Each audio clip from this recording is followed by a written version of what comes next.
10 tips if you want to get into long range hunting. So stay tuned.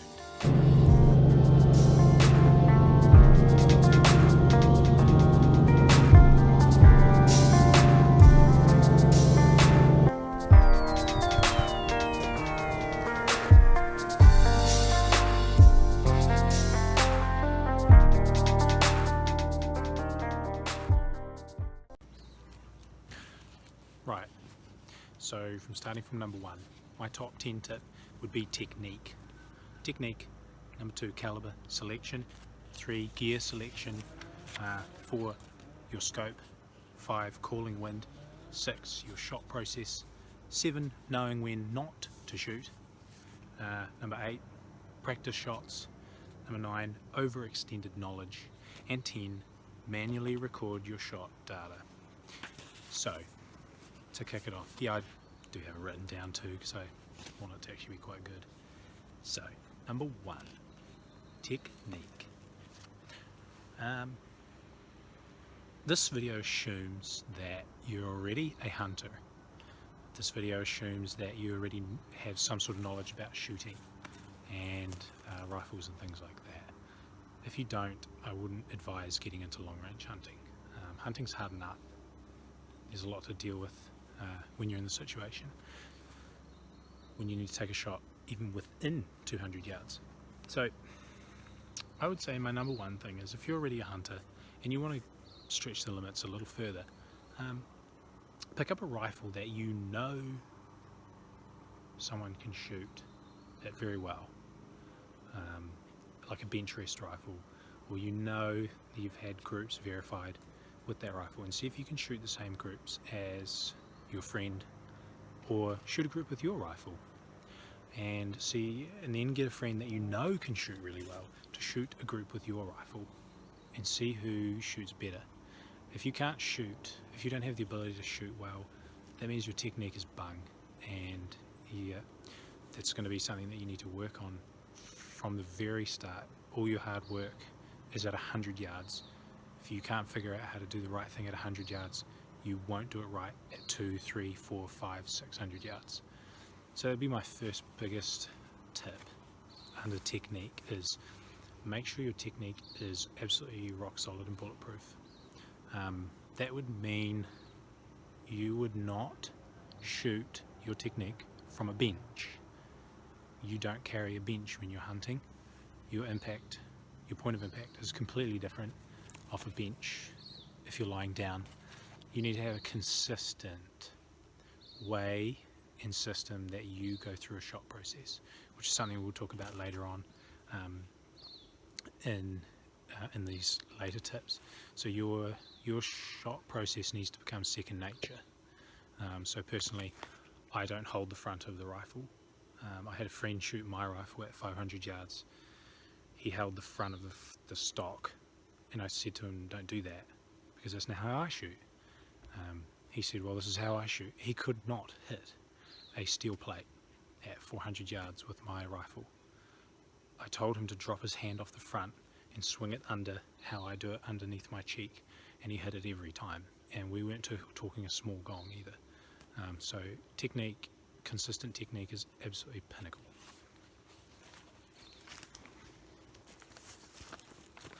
Great, so that was technique, very briefly. My second one is caliber selection. This is I'm not sure why, this is a very touchy subject for some people.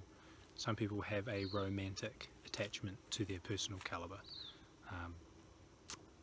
Cool, that's great. But when you decide to go long range, you need to have more of a ballistics understanding of your caliber. So don't turn up with your 270 Winchester expecting to shoot well ethically at 600 yards.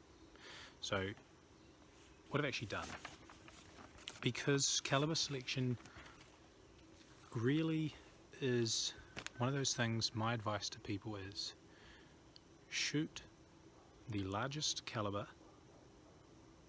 with the highest BC, ballistic coefficient, that you can manage to shoot. I used to think it was cool to turn up with a 308 Winchester and try and shoot deer at 600 yards. now I realise that that's really not cool. It's actually extremely stupid. So what I've done is, the main thing you're looking for in your caliber selection is if you have the ability to shoot that caliber well, and also the wind bucking abilities of that caliber is more important than the energy that the caliber holds. Because any Magnum cartridge over a 7mm Remington Magnum will hold enough energy to shoot ethically out to as far as you need to shoot, basically. So what I've done is I've actually drawn a little chart to show you exactly what I'm talking about. So I'll come around the back of the camera. Okay, you can see this, right? I've got a list of calibers down there on this chart, and I've drawn a 7 mile per hour wind, and I believe this is at, say, I think it's 600 yards. So you can see the 270, the 308, and the 7mm08 are actually drifting completely off the kill zone here. Whereas something like, well, the 7mm08's a little closer, the 6.5 Creedmoor, and even the 338 Win Mag are actually all in the same line for where that bullet will hit, which is kind of interesting. Whereas I prefer to shoot with the 7mm Rem Mag, and the 300 Rum basically have identical wind bucking abilities. So you can see that just from this chart, you can see the 270 is so poor. The 308 is poor in the way it drifts in the wind. Yeah, so I think this is a good little chart to help you guys understand that. The Magnum calibers really, they do bring long-range hunting into a more ethical world. It's nothing cool about owning a Magnum. It's not about that. It really is about stopping that bullet drifting more. So that was caliber selection. So I would say get rid of all that romantic rubbish that people hold on to calibers because they shot a deer at 40 yards with it and it dropped. That doesn't matter at 400 yards anymore. It's a completely different ballgame. And stretching small calibers on animals and deer further and further and further is not cool. It's just unethical. So I would say go the largest caliber you can possibly shoot. Stay in the 7mm range. 280 AI, 7mm Rem Mag. You can suppress them. Whatever you want to do, they will perform extremely well. If you want to go to 30 cal, go for it. 300 Winchester Magnum though, it's a little sloppy compared to the 7mm Mag, so just consider that. Well, that's caliber selection. Gear selection.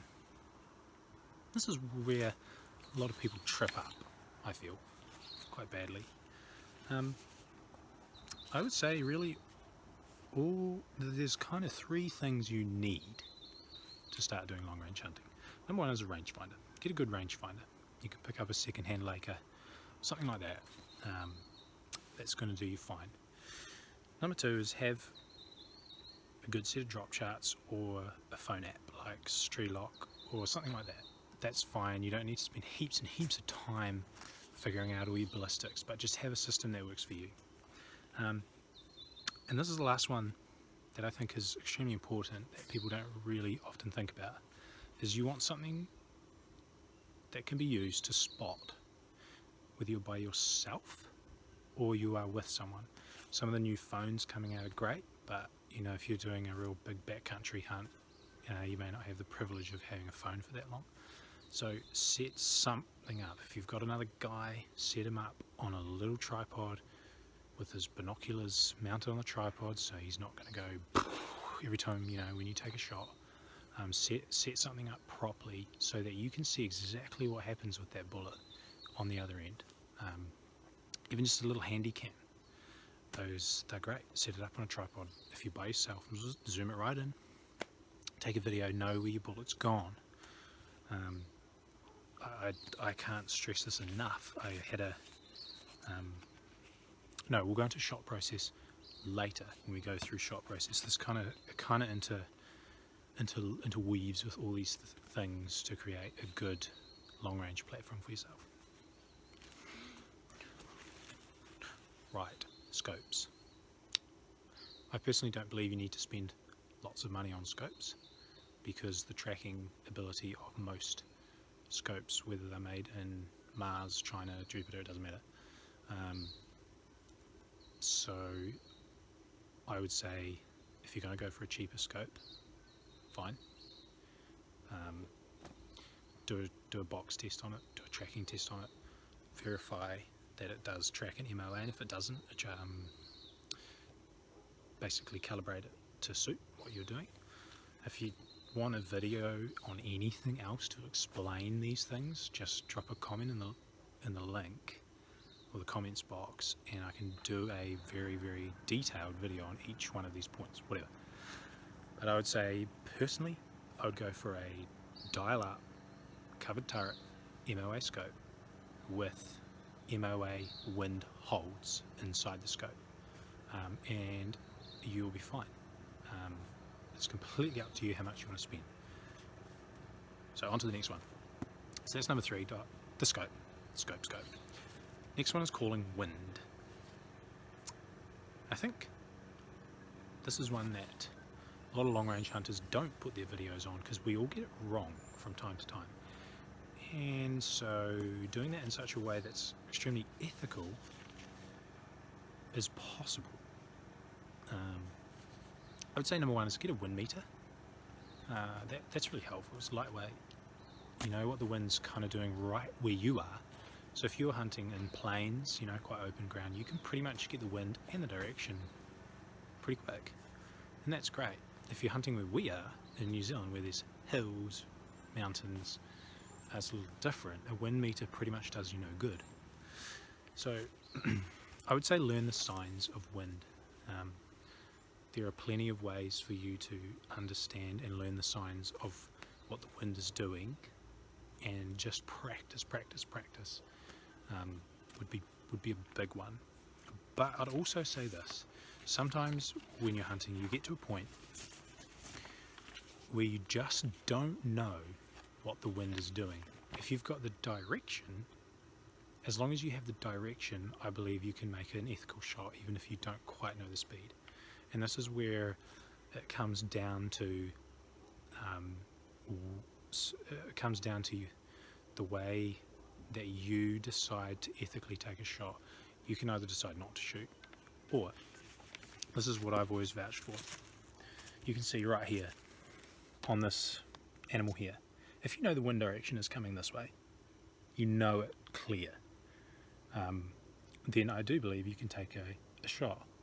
Because if you line this line up here, if you hold here, so into basically its guts, and you take a shot and it goes wrong, it's going to go really, really wrong. I personally will never ever shoot a deer if the wind is going this way, because if I try and hold here and it goes back off the kill zone, I've got a mess on my hands and potentially a prolonged death that I don't recover the animal. So I'll always shoot basically with the deer feeding into the wind, or walking it. Well, no, don't shoot a walking deer, but right, so with the wind direction is where the deer is headed, facing. Because if I shoot here and I actually drag across with my bullet, I'm actually still hitting into some good ground. I'm not hitting into no man's land. If you hit into the shoulder, it's going to go down anyway, because it'll smash its legs out. If you hit up into here, you're either going to miss because its head's this way, or its neck's this way, sorry. You're either going to miss, which is actually better, or you're going to hit some pretty vital arteries. And I've actually used this little rule for myself, and it's worked very, very well, where I've drifted too far and poof, taken out the main arteries. So just something to think about. So yeah, that was number 4, tip number 4. And I think that's an important one, because so many guys get this one really wrong, and it's given long range hunters an unethical label slapped over us. Okay, here's kind of a short one. This one's called shot process, which is the 5th. And from now on, we're going to go pretty quick. But shot process looks like this. You have a system that you can spot with. Preferably if you're shooting with 2 people, it's always better. But I would say have clear communication and also clear language. I hunted with a guy little while ago, and he said, so I took my gun apart the night before, I don't know why, but anyway, this is an example of it going wrong.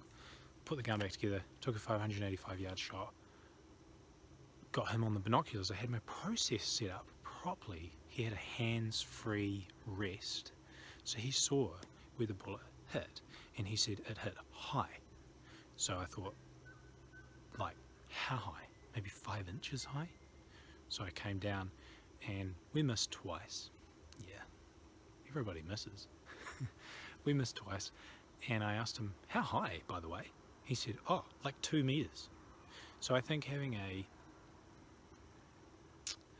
a shot process where you have the guy set up, or you have your handycam set up, because sometimes you do need to take that second shot, and if he can say, oh, 2 meters high, well, you're probably not going to take a second shot, but if he can say, whoa, you know, you drifted off the front of the animal by 10 inches, you can actually calculate and allow for that. So that's just something to think about. And there's another thing is, don't just shoot, just jump up, yahoo, because the animal goes down, because chances are you've actually hit it in the spine and it could actually get back up and run off. So stay on that animal, don't get off the animal, don't even pull your cheek off the stock, reload that rifle, keep your spotter on the animal, and you just wait, you just watch it for 5 minutes and make sure it doesn't get back up. Yeah, it's happened quite a lot. So, number 6, I believe it's number 6, yeah, no, that was number 6. Number 7, knowing when not to shoot. May sound really obvious, but you know, chances are your game will actually be there tomorrow. I would say don't shoot without your spotting system, because you will have really no idea what's going on downrange, especially if it's quite a long shot. I just wouldn't take the shot. Get set up. If the animal's running, don't shoot. Just make sure you've got your shot processing system set up so that you know where the bullet went. You can say, oh, I hit the ground, oh, I hit the deer, in the chest, whatever. I would say never shoot in a rush, because it never works. You may pull it off once, but it never really works properly. And I would say if you're really hazy on the wind, just don't shoot. Just come back the next day or come back the next trip. Just hold the trigger. It's a life on the other end of what you're doing. Okay, so that was 7. Number 8, practice shots. Make your practice shots in windy conditions and do them often. So if I go out for a walk in my public land area, I'll often just, if I don't see anything or I don't get anything or whatever, I just pick a rock and take a shot. Practice. You'll start to learn the wind in your area, what's going on, and pick a rock further than you usually shoot. Go shoot 700-800 yards, whatever. Practice shots are extremely good. They build confidence, they build knowledge, they also tell you if your rifle's all tickety-boo. So yeah, I'd try and stay as sharp as I could. Alright, number 9, overextend your knowledge. These are kind of getting a little bit minor into more personal things, but I would say research new calibers, be interested in new powders coming out, new projectiles. I would say even understand Coriolis effect, know what spin drift is, all those good things. You should really have an overextended knowledge. Even if you only want to shoot to 500 yards, just know what factors are out there that can deflect bullets and things like that. And lastly, number 10, manually record your shot data. So I would say, personally, I record practice shots. If I miss, I record misses, and I try and figure out why I missed, because it's through those mistakes that we make the most of our learning. I would also say that when you do shoot deer, just slow right down and have a really good look at your carcasses and where the bullet struck, if it's where you expected it to strike, because you want to eliminate this kind of, hey, it worked out this time. You want to get rid of that sort of haziness. So I would examine and learn as much as I can with every shot, especially with an animal on the deck. So there you go. there's my top 10 tips for long range hunting. If you're interested in it, it can be done very ethically. There is a little bit of self-control around it and a shot process, but I think if you repeat that, you can have great success, and it does open up an opportunity for a completely different type of hunting. So I hope you found that helpful. If you found it helpful, or even if you disagreed with things, just leave a comment down below. And yeah, if you feel that these videos are helpful, just feel free to subscribe, and yeah, good hunting. Enjoy.